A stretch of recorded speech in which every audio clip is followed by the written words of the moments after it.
Colonel VH Sisodia व सूबेदार AIG Lalchand Pareek के मार्गदर्शन में बच्चों की 9वीं से ही कैरियर काउंसलिंग करके उन्हें उच्च दर्जे की डिफेंस की तैयारी करवाई जाती है। इस साल 23 बच्चों ने आर्मी की भर्ती पास की।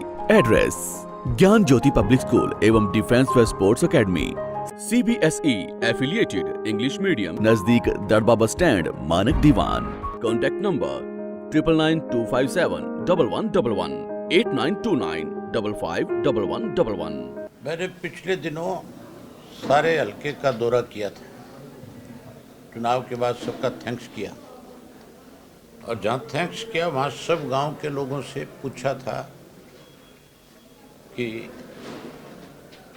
कौन सा गांव ऐसा है जिसका कोई स्कूल अपग्रेड करना पड़ा हो, गांव के अंदर कहाँ पीने के पानी की दिक्कत है,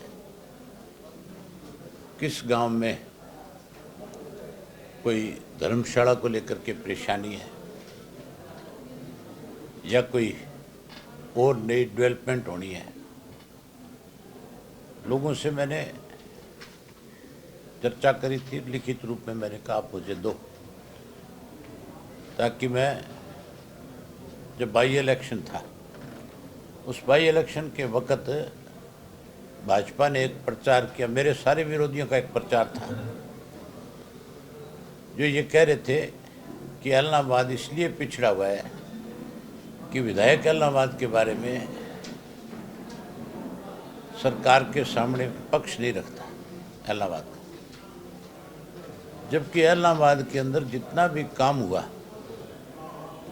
वो सारा का सारा काम या तो चौधरी देवीलाल जब चीफ मिनिस्टर होते थे तब हुआ, या चौटाला साहब जब मुख्यमंत्री बने उस दौरान हुआ।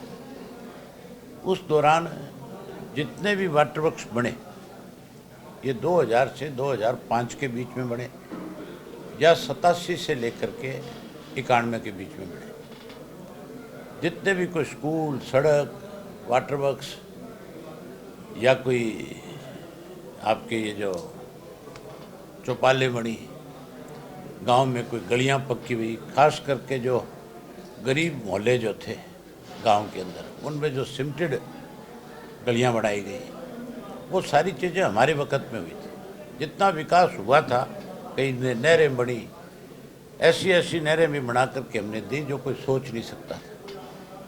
घग्गर में से जो पानी वेस्ट जाता था, जो राजस्थान चला जाता था, उसमें से अनेक लिंक कनाल निकाल करके दिए हमने, जिससे आज की डेट में भी किसान के खेत में पानी जाता है। सरकार बदलने के बाद ना तो कांग्रेस ने यहाँ कोई काम कराया और बीजेपी ने भी 7 साल में केवल घोषणाएं करी। मुख्यमंत्री तो यहाँ 500 करोड़ की घोषणा करके गए थे, आज तक एक नया पैसा नहीं लगाया। अब फिर यहाँ इसी तरह की बातें करके गए, तो मैंने सारा लिखित रूप में लिया है। और शहर के भी आज, क्योंकि मैं शहर के लोगों से नहीं मिल सका था इलेक्शन के बाद, आज मिलने आया था। वार्ड वाइज सब लोग मैंने बुला रखे थे, सारे कार्यकर्ता आए हुए थे और सबको मैंने जिम्मेवारी लगाई है कि 2 तारीख को सेशन है और उस सेशन से पहले आप जो है मुझे इन सब चीज़ों से अवगत कराओ, ताकि मैं मुख्यमंत्री से मिल करके उनसे कह सकूँ कि भी ये दिक्कतें हैं, आप इनको दूर करो। सरकार का काम है कि लोगों की कोई भी समस्या है, अगर मुख्यमंत्री कहता है कि अवगत कराए तो हम कराएंगे, तो मैं नुमाइंदा हूँ, मेरी जिम्मेवारी है, मैं अवगत कराऊंगा। अब मुख्यमंत्री कितना उस पर ध्यान देंगे वो तो उन पे डिपेंड करेगा। इसलिए मैंने आज सबकी जिम्मेवारी लगाई है, इसीलिए आज सबसे मिलने आया था। पंजाब चुनाव है, पंजाब चुनाव में आप घूम रहे हो, आप अकाली दल के पक्ष में हो गए, आपको कैसा लगता है पंजाब का चुनाव इस बार? पंजाब में श्रोमणी अकाली दल की और बहुजन समाज पार्टी की, जिनका समझौता है आपस में, उनकी सरकार बनेगी। सोशल मीडिया पे क्या चल रहा है और अखबारों में क्या छपता है, इसका मतदाताओं से कोई संबंध नहीं है। मतदाता ने मन बना रखा है कि हमने बादल साहब को, सुखबीर जी को फिर से पंजाब का चीफ मिनिस्टर बनाना है। मैं अब तक 20 से ज़्यादा विधानसभा क्षेत्रों में जाकर के आया हूँ और सब जगह लोगों में बहुत बड़ा उत्साह है। मैं अकेला नहीं गया हूँ, मैंने पार्टी के जो साथ लगते हुए पंजाब के साथ हरियाणा जो लगता है हमारा 18 कॉन्स्टिट्यूंसी है, उनमें हमारा एक एक कार्यकर्ता लगातार पंजाब में उनकी मदद में लगा हुआ है। उनसे भी फीडबैक लिया है, उनसे भी पूछा है, वो भी कहते हैं कि हालात ये है कि सरकार अकाली दल की बनेगी। कांग्रेस तो डूब गई, कांग्रेस के लोग तो रोज़ आपस में लड़ते हैं। अब तो प्रियंका गांधी आई थी और उसकी मौजूदगी में किस तरह की भाषणबाजी हुई, उससे स्पष्ट हो गया कि पंजाब के लोगों को, कांग्रेस के लोगों को पंजाब की परवाह नहीं, उन्हें तो अपनी अपनी ताकत की परवाह है, तो अपनी अपनी ताकत दिखाना चाहते हैं। तो लोग उन पे क्यों भरोसा करेंगे जो केवल अपने आप को ताकतवर करना चाहते हैं। लोगों को तो वो आदमी चाहिए जो उनकी समस्याओं का समाधान करे। हरियाणा में गुजरात है वो बुढ़ापा पेंशन बंद कर रही है, 2 लाख रुपए क्या है का माना लेगा। विधानसभा का सेशन आ रहा है और इस पे कॉलिंग अटेंशन दिया है मैंने। मुख्यमंत्री से पूछेंगे भी बंद कैसे करना है। चौधरी देवीलाल की बनाई हुई पेंशन है। सरकार का प्रयास तो है, कांग्रेस वालों की कोशिश थी 2012 में, कांग्रेस ये बिल लेकर के आई थी कि 2 लाख से ज़्यादा जिसकी इनकम है उसकी पेंशन बंद कर दी जाए। पहले चौधरी भजनलाल ने भी एक बारी बंद करी थी, उसको भी मजबूर होकर के दोबारा चालू करनी पड़ी।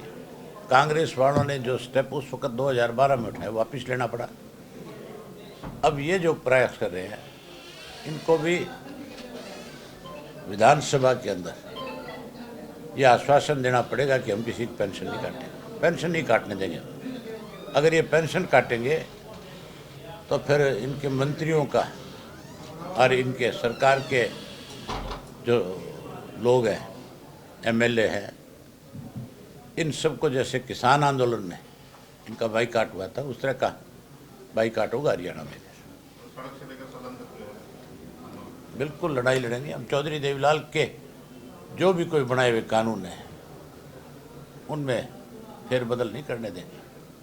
हरियाणा में आप अलग अलग जगहों पर जाकर के आपने जनसभाएं भी की, क्या लग रहा है गठबंधन सरकार को लेकर के जो लोगों को उम्मीदें थी? गठबंधन की सरकार थोड़ी है, लुटेरों का गिरोह है। अब तुम सरकार कैसे कह सकते हो इसको? मुझे एक चीज़ बताओ, आज हर डिपार्टमेंट में कमीशन है कि नहीं है? तुम ही बता दो ये बात। तुम सारा दिन सरकार सरकार करते हो और तुम्हें सबको इस बात का पता है कि हर ऑफिस के अंदर लूट मची हुई है, हर डिपार्टमेंट में लूट मची हुई है। चोर इकट्ठे हो रहे हैं जो हरियाणा को लूट रहे हैं दोनों हाथों से। समय बदलेगा, हमारी सरकार बनेगी और सरकार बनने के बाद इन लुटेरों से अच्छी तरह से निपटेंगे। सेंट्रलाइज टेंडर यूनियन को एक सिस्टम लेके आ रहे हैं, सब टेंडर जो होगी टेंडर में तो तय है, इनका फिक्स है 8%, 8 से 15% कमीशन लेते हैं लोग। जरूरत ही नहीं है। मैं विधानसभा में अब की बार इस इश्यू के ऊपर सबूत के साथ पूछूंगा कि क्या कमीशन लिया जाता है कि नहीं लिया जाता। अगर कोई ना करेगा तो मैं नाम लूँगा उन अधिकारियों का, जो अधिकारी टेंडर देने वाले लोगों को स्वयं ये कहते हैं कि फलाने आदमी से जाओ मिलो। वो अगर हमें हिदायत देगा तो हमें टेंडर देंगे, अदरवाइज नहीं देंगे। अपना कमीशन तय करके आओ उनसे जा करके। तो लुटेरे हैं सारे के सारे। इन लुटेरों की सेशन में पोल खोलेंगे।